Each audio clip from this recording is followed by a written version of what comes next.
নমস্কার ওড়িশা দর্শক বন্ধু এটি ওড়িশাবাসী অহরহ পরিশ্রম করে সমস্তে সচেতন করছেন কেমিতি ওড়িশারে রেপিস্ট কমিଯିবে ঝিও মানকু গণদুষ্কর্মরু কেমিতি উদ্ধার করিবে নারী মানকু কেমিতি ন্যায় দেই পারিবে কিন্তু এটি খুদ নিজে সরকার বিজেপি এটি নারী ধর্ষণরে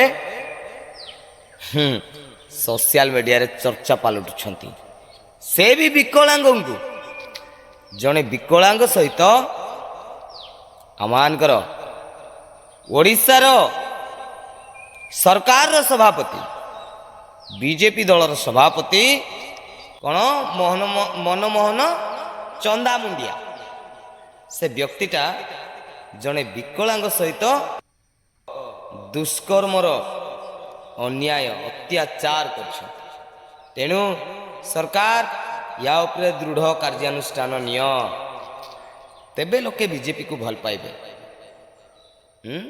ଏମିତିରେ ଯଦି ବି ଏବେ ମନମୋହନକୁ ଛାଡ଼ିଦେବ ତାହେଲେ ତ ଅନେକ ରେପିଷ୍ଟ ଜନ୍ମ ହେବେ ଅନେକ ଧର୍ଷଣକାରୀ ଜନ୍ମ ହେବେ ତାହେଲେ କ'ଣ ଆଉ ସରକାର ମର୍ଯ୍ୟାଦା ରହିବ କେଉଁଠି?